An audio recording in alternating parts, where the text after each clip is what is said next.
Under the Digital India mission, India has contemplated foraying into the semiconductor manufacturing space for well more than a decade, but the aspiration remained elusive owing to a whole host of factors, including the need for large investments and incentives.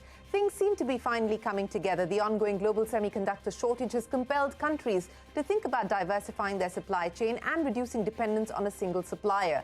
India is looking to use this opportunity to reduce dependence and also position itself as a new semiconductor hub for the world. To achieve this goal, the government announced an incentive scheme for semiconductor manufacturers, promising fiscal SOPs worth 76,000 crore rupees. A handful of companies have been cleared. Key among them is the Vedanta Foxconn consortium. Now, in order to draw in the big players, the government will host Semicon India 2020 next week in Bengaluru. The conference will serve as the first roadshow in a series of roadshows that the government has planned to organize in the coming days. It's also set up a 17-member advisory committee headed by the Minister for METI to draw up the roadmap to make this goal realizable. Today, on the CNBC-TV18 Business 360 Town Hall, we bring together the key stakeholders to take stock of the measures taken and, more importantly, highlight what more needs to be done. Joining me on the program is Rajeev Chandrasekhar, the Minister for State of Electronics and Information Technology. Also with us, Vinod Dham, the founder and executive managing partner of the Indo-US Venture Partners.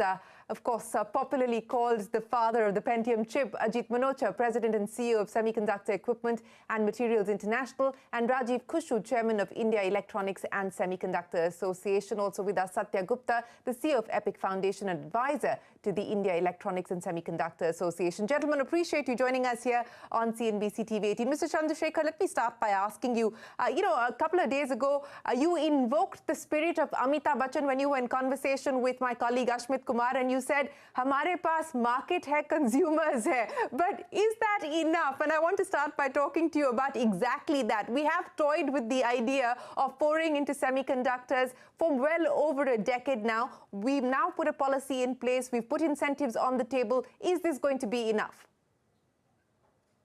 Oh, I like that dialogue, and I use that on multiple occasions, Shireen. And I think in a lot of ways, when people who true to tradition, remain a bit cynical about India versus the West or India versus other traditional semiconductor and high-tech countries, I say to them that, look, this is a very different India. This is an India which has demonstrated in recent years a kind of capability and a kind of presence in the technology space that is really creating envy and admiration and respect all over the world. And it's unleashed, most importantly, an entrepreneurial spirit of the kind that we have never seen in the last 75 years. And, I've been an entrepreneur, and I can safely testify to the fact that we are today in the midst of something very, very unprecedented in India. Having said that, yes, I think we all understand that semiconductors require more than just intentions, ambitions, and being hopeful. We need a financial package. We need a government that understands all of the elements that go into creating a supply chain for the manufacture of the semiconductors. We also need to have policy framework that encourages innovation and all of the other constituent parts of the semiconductor ecosystem. And I think, frankly, history, people will look back at history and say, we tried it 10 years ago, we tried it 20 years ago. But I think we are trying it today, and the response has been tremendous. There are many, many reasons for me to say, hamare paas consumers hain, hamare paas capital hai, hamare paas Prime Minister Modi ji hain, or hamare paas ek vision hai, or ek ambition hai. And all of those are very, very relevant and material to creating a very credible story around, or credible narrative around India as a viable, competitive semiconductor destination for the world. So let me just build on that, Mr. Chandrasekhar. Positioning India as a viable alternative or as a new alternative in the semiconductor space. You talked about fiscal incentives. You talked about, the policy framework. Infrastructure, of course, is also going to have to be a significant part of putting this puzzle together.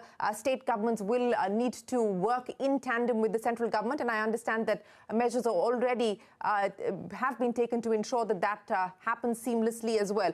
But if I could ask you, what is the expectation now in terms of additional incentives? The expectation was that the government may announce a round 2 of the scheme that was previously announced to draw in the larger players who didn't participate in the first round. Is that what we should expect next week at Semicon 2022? Are there more incentives that will be put on the table?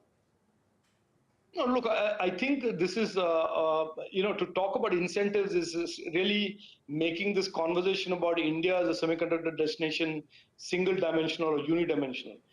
The India story, or why India as a semiconductor destination for the big majors of the world, is a story that has many components to it. We have a $20 billion incentive package that is driving our electronics industry.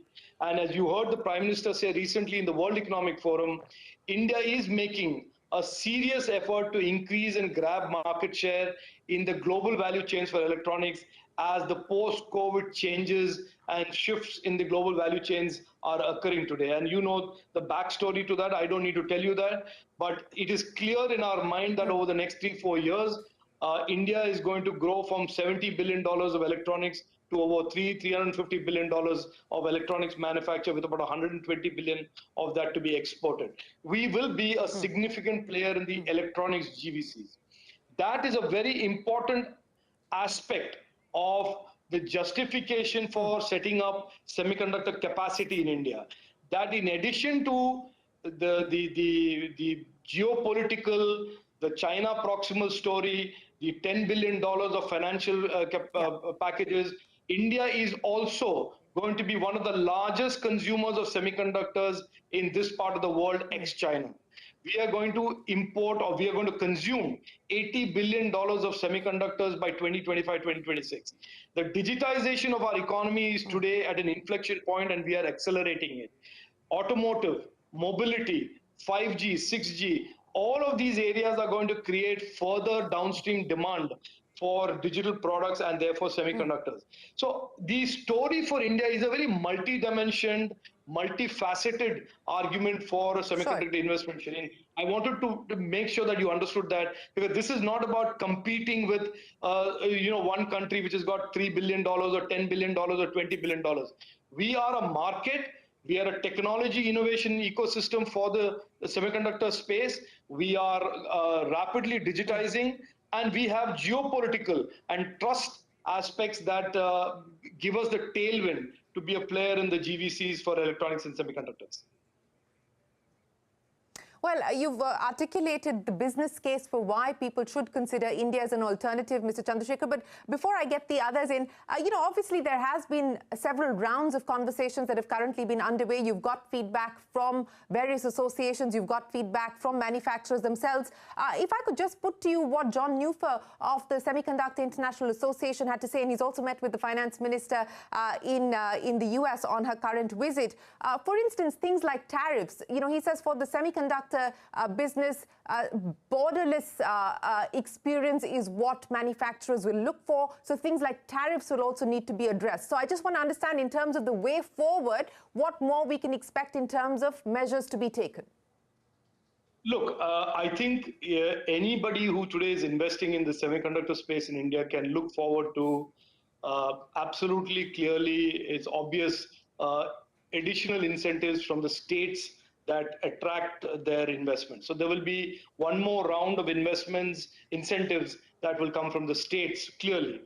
The second is that the government of India is absolutely committed, as it has demonstrated in the electronic space, and that is why we have the world's majors shifting electronics production to India, that on issues of tariffs, on issues of ease of doing business, we are absolutely committed to be very deeply engaged with the industry and to create a framework of rules, laws, policies that will make the job of the investor, make their business growth, and our role vis-a-vis their business be one of being an enabler.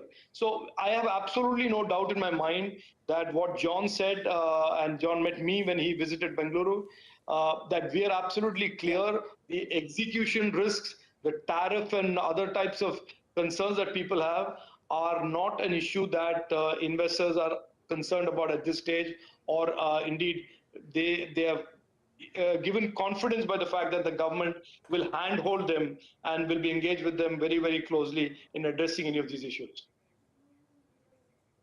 I'll come back to you with more in just a second. Let me get the other panelists in on the conversation as well. Mr. Dham, I remember